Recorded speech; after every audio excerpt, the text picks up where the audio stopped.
अस्सलाम वालेकुम everyone, once again logo design की क्लास के साथ मैं हाजिर हूँ। आज हमारी लोगो डिज़ाइन की क्लास नंबर 34 दोबारा से आज हम रियल एस्टेट लोगो डिज़ाइन करेंगे। बट आज की क्लास में हम स्ट्रोक बेस्ड लोगो डिज़ाइन करना सीखेंगे। कैसे आपने stroke based real estate logo design करना है। याद रहे कि ये आप ग्रिड की मदद से भी डिज़ाइन कर सकते हैं, लेकिन इससे पहले आप सब ने पहले स्केच करना है कॉपी के ऊपर। अपने स्केच को पहले आपने फाइनलाइज करना है, फिर आपने इलस्ट्रेटर पे आके इसको डिजिटलाइज करना है। तो कैसे डिज़ाइन करेंगे, आइए स्टार्ट करते हैं। ऑलराइट, तो मैं लैपटॉप की स्क्रीन पे आ रही, देखिए यहाँ पे मैंने एक लोगो डिज़ाइन किया हुआ है रियल एस्टेट का, और इसमें देखिए तो ये हमारे पास रेजिडेंशियल पार्ट और ये आपके पास कमर्शियल पार्ट है। बहुत इजी है इस चीज़ को डिज़ाइन करना। और याद रहे कि इसमें जितने भी आप कट्स लेंगे, कट्स का गैप सब में इक्वल होना चाहिए, तभी जाके आपको ये मिनिमलिस्टिक फील देगा। तो आ जाएं इलस्ट्रेटर पे, तो यहाँ पे हम ले लेते हैं पेन टूल और यहाँ पे हम फिल ऑफ करके इसको स्ट्रोक पे रख लेते हैं। और यहाँ से एक पॉइंट यहाँ पे लिया, शिफ्ट पे होल्ड रखना है, दूसरा पॉइंट यहाँ पे, तीसरा पॉइंट आप लगा लें तकरीबन यहाँ पे, ठीक है। और इसकी स्ट्रोक की वैल्यू हम ज़्यादा कर लेते हैं, लाइक तकरीबन आप कर लें 15 कर लेते हैं, ठीक है। अब इसी की एक कॉपी ले लेंगे हम इस साइड पे, बट चलें अभी ले लेते हैं कॉपी इसकी। तो यहाँ पे इसको मैं रखता हूँ तकरीबन यहाँ पर, इन दोनों को सिलेक्ट किया। अच्छा याद रखें 15 पॉइंट की हमने कॉपी ली है, और याद रखें सॉरी 15 पॉइंट की हमने स्ट्रोक ली है, और हमने जितनी भी आप लाइन्स लेनी है वो 15 पॉइंट की ही लेनी है। इनको सिलेक्ट किया, ऑब्जेक्ट में जाके एक्सपेंड ओके कर दिया। और इसके बाद हम ये करेंगे, यहाँ से लाइन टूल लेके एक पॉइंट यहाँ पे लगाया और दूसरा पॉइंट हम लगा लेते हैं तकरीबन यहाँ पर, बल्कि थोड़ा स्कोर ऊपर कर लेते हैं तकरीबन यहाँ पर। लाइन को सिलेक्ट किया, ऑब्जेक्ट में जाएं, पाथ, और यहाँ से डिवाइड ऑब्जेक्ट्स बिलो कर दिया। इन सब को आप कर दें, राइट क्लिक करके अनग्रुप कर दें, और इनको आप अब कर लें डिलीट। अब इसको हम सिलेक्ट करते हैं, ये वाला पार्ट, ऑब्जेक्ट में जाके पाथ, ऑफसेट पाथ। अब ऑफसेट कितना ले रहा हूँ मैं, 10 pt का ले रहा हूँ। ओके कर दिया, ऑफसेट को सिलेक्ट किया, इस पार्ट को सिलेक्ट किया, शेप बिल्डर टूल लेके ये चीज़ कर दें माइनस, लाइक दिस, परफेक्ट। अब इसके बाद हमने कमर्शियल पार्ट डिज़ाइन करना है। तो कमर्शियल पार्ट बहुत सिंपल है, यहाँ से हम पेन टूल ले लेते हैं, ठीक है। और इसके बाद एक पॉइंट मैं यहाँ पे लगा लेता हूँ, दूसरा पॉइंट हम लगा लेते हैं तकरीबन यहाँ पे, तीसरा पॉइंट हम लगा लेते हैं यहाँ पर, और चौथा पॉइंट हम लगा लेते हैं तकरीबन यहाँ पे। इस चीज़ को भी आप कर दें किस में, स्ट्रोक में कन्वर्ट। और स्ट्रोक कितनी लेनी है मैंने आपको बताया था 15 पॉइंट, ठीक है। अब इसके बाद हम ये करेंगे, यहाँ से दोबारा पेन टूल लेते हैं, एक पॉइंट हम लगा रहे हैं यहाँ इसके मिडल में, लाइक यहाँ तक, दूसरा पॉइंट हम लगा लेते हैं तकरीबन यहाँ तक, फिर इसके बाद हम पॉइंट लगा लेंगे नेक्स्ट ऑलमोस्ट यहाँ तक। इसके बाद थोड़ा सा और नीचे ले आते हैं, लाइक यहाँ तक, नेक्स्ट पॉइंट हम लगा लेते हैं तकरीबन यहाँ तक। और याद रखें एंगल कितना लेना है आपने, 45 का लेना है। दोबारा पेन टूल लिया, फिर हम एक पॉइंट यहाँ पे लगा लेते हैं, नेक्स्ट पॉइंट आप लगा लें यहाँ पे, फिर उसके बाद अगला पॉइंट आप लगा लें तकरीबन यहाँ पे, और थोड़ा सा और आगे आके यहाँ पे लगाते हैं, फिर नीचे आके यहाँ पे लगाते हैं पॉइंट, राइट। अब इसके बाद हम दोबारा से पेन टूल ले रहे हैं, एक पॉइंट हम लगा लेते हैं। अब इसके ये चीज़ यहाँ पे आनी है, तो यहाँ से हम स्टार्ट करते हैं तकरीबन यहाँ पे, एक पॉइंट यहाँ पे लगाया, दूसरा पॉइंट आप लगा लें तकरीबन यहाँ पे। बट इस बार हम ये करेंगे, इसको थोड़ा सा ना आप इधर लेके आएँ, लाइक यहाँ तक, ठीक है। और इस चीज़ को भी हम थोड़ा सा बाद में क्लोज़ कर लेंगे, या फिर आप ये कर सकते हैं कि यहाँ से इस पॉइंट को दोबारा से डायरेक्ट सिलेक्शन टूल लें और इसको 45 के एंगल पे आगे लेके आ जाएं यहाँ पर, और इस चीज़ को आप ऐसे कर लें तकरीबन ऑलमोस्ट यहाँ तक, ठीक है। और इस सेंटर वाली लाइन को हम थोड़ा सा इधर कर लेते हैं, ताकि मैं चाह रहा हूँ कि इन दोनों का गैप्स इक्वल हो जाए, राइट।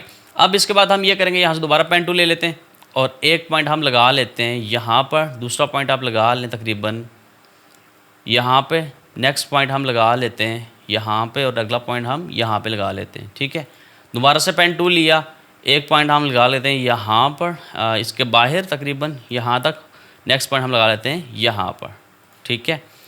और इनका गैप्स भी हमने इक्वल करना, तो मैं इसको यहाँ पे कर रहा हूँ।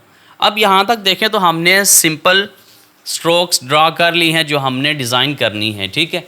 तो अब ये कमर्शियल पार्ट है, आपको लग भी रहा होगा कि ये कुछ ना कुछ बन रहा है, लेकिन अभी इन सब में हमने क्या करना है, फिल में कन्वर्ट करना है, कुछ छोटी मोटी सेटिंग करनी है वगैरह वगैरह।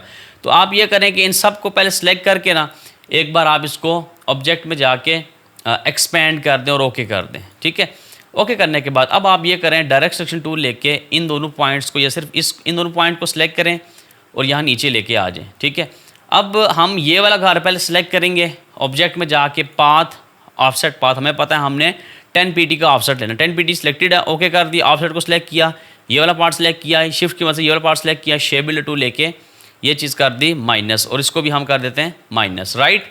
अब इसके बाद हम ये करेंगे, डायरेक्ट सिलेक्शन टूल ले लिया, ये वाले पॉइंट सिलेक्ट किए, इनको नीचे लेके आ जाते हैं, ये वाले पॉइंट सेलेक्ट किए, इनको नीचे लेके आ जाते हैं और इस बार हम ये वाला पार्ट सेलेक्ट करेंगे, ऑब्जेक्ट पाथ, ऑफसेट पाथ और 10 pt का ले लिया। ओके कर ऑफसेट को सिलेक्ट किया, इन दोनों पार्ट्स को सिलेक्ट करके शेप बिल्डर टूल से ये चीज़ कर दी माइनस और इसको कर देते हैं यहीं से मर्ज, राइट। अब इसके बाद ये वाला पार्ट सेलेक्ट किया, ऑब्जेक्ट में जाना है, पाथ, ऑफसेट पाथ, ओके कर दिया, ऑफसेट को सिलेक्ट किया, इसको सिलेक्ट किया, शेप बिल्डर टूल लेके ये चीज़ कर दी माइनस, इसको भी कर दिया माइनस, परफेक्ट।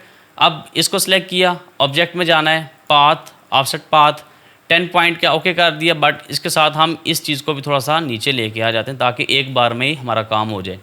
ऑफसेट को सिलेक्ट किया, इन सभी पार्ट्स को सिलेक्ट किया, इसको भी सिलेक्ट कर लें, शेप बिल्डर टूल लेके ये चीज़ कर दें आप माइनस, इसको भी आप माइनस कर दें, ये भी माइनस, ये भी माइनस, इसको भी माइनस, ये भी माइनस और इन दोनों को भी माइनस, और ये वाला पार्ट इसको भी माइनस कर दें और बाकी एज इट इज़ आप मर्ज कर सकते हैं शेप बिल्डर टूल की मदद से या फिर आप यूनाइट भी कर सकते हैं, राइट। और ये वाला रह गया, इसको दोबारा कर लेते हैं, पाथ, ऑफसेट पाथ, ओके कर दिया, ऑफसेट सेलेक्ट किया, इसको सेलेक्ट किया, शेप बिल्डर टूल से ये चीज़ कर दी माइनस, ठीक है। और इसको भी आप राइट क्लिक करके अनग्रुप करके डिलीट कर सकते हैं लाइक दिस, ठीक है। ओके, तो ये देखिए हमारे पास रेजिडेंशियल और कमर्शियल पार्ट आ गया है, बहुत इंटरेस्टिंग है, इसको बहुत सिंपल है इसको डिज़ाइन करना, कोई इतना टफ नहीं। आप चाहें तो इन घर को कंट्रोल जी ग्रुप करके ना थोड़ा सा साथ कर सकते हैं, अगर आप ऊपर करना चाहें, लाइक इसको पहले मैं अनग्रुप करता हूँ, इनको भी अनग्रुप करके इसको सिलेक्ट किया, इसको सिलेक्ट किया, कंट्रोल जी ग्रुप करके थोड़ा सा बेशक ऊपर लेके जाना चाहें तो आप लेके जा सकते हैं लाइक दिस। मतलब अगर आप ये वाला कट थोड़ा क्लोज रखना चाह रहे हो तो आप क्लोज भी रख सकते हैं, ओके। अब इसके बाद हम यहाँ से ले लेते हैं विंडो, तो हम सिंपल यहाँ से एक रेक्टेंगल ले ली, इसकी कॉपी ले ली, यहाँ पे दोनों को सिलेक्ट किया, डुप्लीकेट ले ली यहाँ पे, फिर चारों को सिलेक्ट किया, ग्रुप करके छोटा कर दिया लाइक दिस यहाँ तक, और इसके बाद हम इसको डुप्लीकेट ले लेते हैं तकरीबन यहाँ पर, ठीक है। और यहाँ से आप लिख सकते हैं बिज़नेस नेम रियल एस्टेट लोगो, मैं यहाँ से टाइप 2 लेके दोबारा से REL रियल ESTAT स्टेट लोगो, इसको बड़ा कर लेते हैं, कंट्रोल T कैरेक्टर पैनल में आके यहाँ से मेट्रोपोलिस फॉन्ट बोल्ड कर दिया, कंट्रोल T कैरेक्टर पैनल में यहाँ से आप शो ऑप्शंस करके इसको कैप्स लॉक कर सकते हैं लाइक दिस, ठीक है। इसको आप बड़ा कर लें और इसकी कॉपी ले लेते हैं यहाँ पे, और यहाँ पे हम लिख लेते हैं योर बिजनेस, या कंपनी लिख लें आप, business tagline, your business tagline, और इसको आप छोटा कर सकते हैं लाइक दिस। तो ऐसे आप रियल एस्टेट का लोगो डिज़ाइन, इसको आप बेशक मजीद यहाँ से अगर बोल्ड करना चाहें तो आप बोल्ड भी कर सकते हैं, लाइक मैं एक्स्ट्रा बोल्ड कर लेता हूँ यहाँ से, या फिर आप यहाँ से ब्लैक वर्जन भी कर सकते हैं, ठीक है। और इन सब को सिलेक्ट करके मैं थोड़ा सा इसको छोटा कर लेता हूँ साइज़ में, कंट्रोल जी ग्रुप लाइक तकरीबन आप इसको इतना कर लें, इन सब को सिलेक्ट करके अब आप इसको अलाइन कर लें समथिंग लाइक दिस, ठीक है। अच्छा, मॉकअप कैसे यूज़ करना है वो मैंने आपको बताया, कंट्रोल जी ग्रुप करना है, तो यहाँ से हम आइटम में आते हैं और यहाँ पे हम आ जाते हैं ड्राइंग में, और कंट्रोल V करके अपना मॉकअप, अपना डिज़ाइन, ये वाला डिज़ाइन कंट्रोल C कॉपी करें यहाँ से, फोटोशॉप में आके कंट्रोल V पेस्ट, ओके। और इसको हम सेट कर लेते हैं यहाँ पे कंट्रोल W यस, ओके कर दिया, और ये हमारे पास मॉकअप पुट हो जाएगा। थोड़ा सा नीचे है तो हम इसको ड्राइंग में जाके कंट्रोल T दोबारा यहाँ ऊपर कर लेते हैं लाइक दिस, तो ये हमारे पास मॉकअप आ गया, ठीक है। तो यहाँ तक थी हमारी आज की क्लास, और आने वाली 2 क्लासेस भी इसी टॉपिक के ऊपर होंगी। स्ट्रोक बेस्ड रियल एस्टेट लोगो हम डिज़ाइन करेंगे, लाइन आर्ट बेस्ड, ठीक है, और मिनिमलिस्टिक वे में वो थोड़ी मजीद एडवांस होंगी, और मॉकअप तीनों मैंने यही यूज़ किया जो आपको थंबनेल पे भी नजर आ रहा है। मैं इसका डाउनलोड लिंक डिस्क्रिप्शन में ऐड कर दूंगा, आप सबने मॉकअप को डाउनलोड कर लेना है। तो मिलते हैं फिर नेक्स्ट क्लास में, तब तक के लिए अल्लाह हाफिज़।